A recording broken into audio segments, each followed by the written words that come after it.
အားလုံးပဲမင်္ဂလာပါဖခင်ရဲ့နိုင်ငံတော်တည်ဆောက်ခြင်းဆိုတဲ့အရာက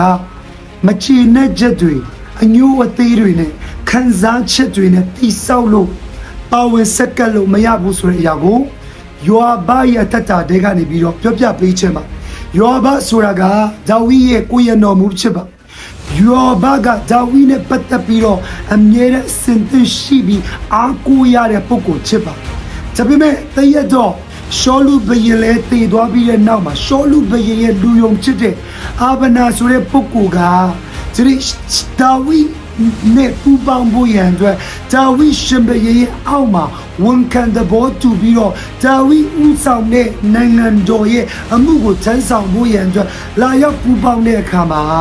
ဒီအာဗနာကိုဘယ်သူကအလစ်တိုက်ပြီးတော့လှုပ်ချန်လိုက်တယ်လေဆိုလို့ရှိရင်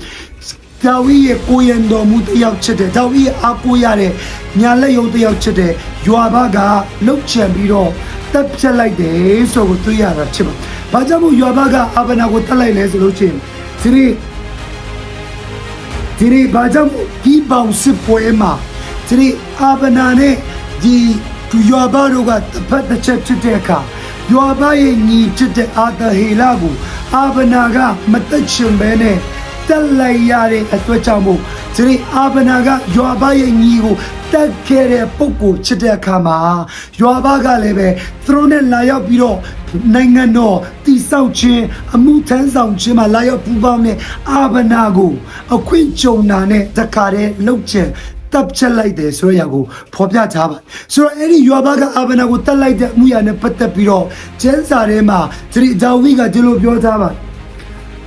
ဓမ္မရာဇဝင်သူကြီးဆောင်ခန်းကြီး3ငယ်28ကနေကြည့်အောင်ထို့နောက်ဒါဝိဒ်ကြားတော့ကနေရဤတာအာဗနာကိုတတ်တော်အကျင့်နှင့်ငါဒီ၆ရဘုရားရှိတော်၌လွတ်ပါစေငါနိုင်ငံလွတ်ပါစေယောဘကောင်သူ့ဆွေမျိုးပေါင်းတို့ခေါင်းပေါ်သို့ရောက်ပါစေယောဘဤအဆွေမျိုးနဲ့ဤနာဆွဲတော်သူလူနာဆွဲတော်သူကြိုးပုံတော်သူဓာချစ်သေးတော်သူငတ်မွတ်တော်သူမပြတ်စေနေဟုမွတ်ဆို၏တဲ့ဒီနေ့ယောဘကသူ့ရဲ့ခံစားချက်နဲ့သူ့ရဲ့မကြည်နဲ့ချက်နဲ့သူ့ရဲ့ညီကိုတတ်တဲ့အမှုရာအတွက်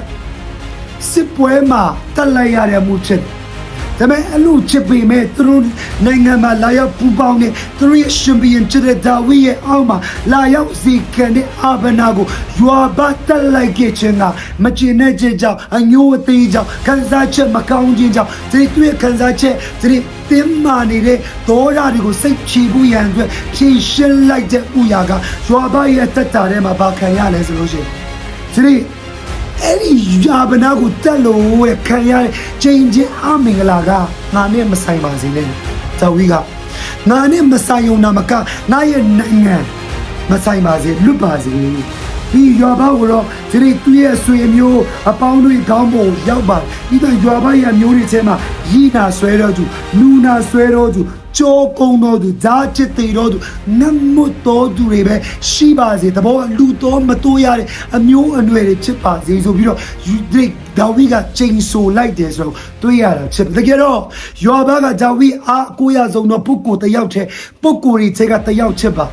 ဒါပေမဲ့ယွာဘကိုဘာကြောင့်ဒါဝိကချိန်ဆလိုက်ရတာလဲဆိုနိုင်ငံတော်တည်ဆောက်ခြင်းမှာဒီမချင်တဲ့ချက်တွေအညို့အသေးတွေခံစားချက်တွေနဲ့လုံမရဘူးဆိုရရကိုဖော်ပြနေခြင်းဖြစ်တယ်ဒီမှာရှေ့ယုံကြည်သူမိသားစုများတင်တဲ့ကျွန်တော်ဖခင်ရဲ့နိုင်ငံတော်တာများဖြစ်တယ်ကြီးမြတ်တော်ဖခင်ရဲ့နိုင်ငံတော်တာစရင်ဝင်တော်သူတွေဖြစ်တယ်ဒါကြောင့်မို့ကျွန်တော်အသက်ရှင်ခြင်းထဲမှာမချင်တဲ့ချက်တွေနဲ့ခံစားချက်တွေနဲ့အညို့အသေးတွေနဲ့ဒီအသက်ရှင်တော်သူတွေဖြစ်လို့မရဘူးဒီကျွန်တော်ဘယ်လိုအသက်ရှင်ရမလဲဆိုခွင့်လွတ်တဲ့စိတ်ချစ်ချင်းမြတ်တာသစ္စာရှိခြင်းယုံကြည်ခြင်းနာခံခြင်းတွေနဲ့ဒီကျွန်တော်ယုံကြည်သူဖခင်ရဲ့နိုင်ငံတော်သားများချက်ဖြစ်တဲ့တဲ့ကျွန်တော်ကအသက်ရှင်ရမှာဖြစ်တယ်ဆိုရကိုဒီနှုတ်ကပတ်တော်တူလီယာချင်းခွာပေးခြင်းနဲ့တရားဖခင်နိုင်ငံတော်ကိုတည်ဆောက်ခြင်းနဲ့ဖခင်နိုင်ငံတော်တည်ဆောက်ခြင်းမှုရမှာပါဝင်စက္ကတ်ခြင်းနဲ့ဆိုရင်သင်ကအညိုးသေးတွေခံစားချက်တွေမချင်တဲ့ချက်တွေပြည်နေတဲ့သူတယောက်လုံးဝ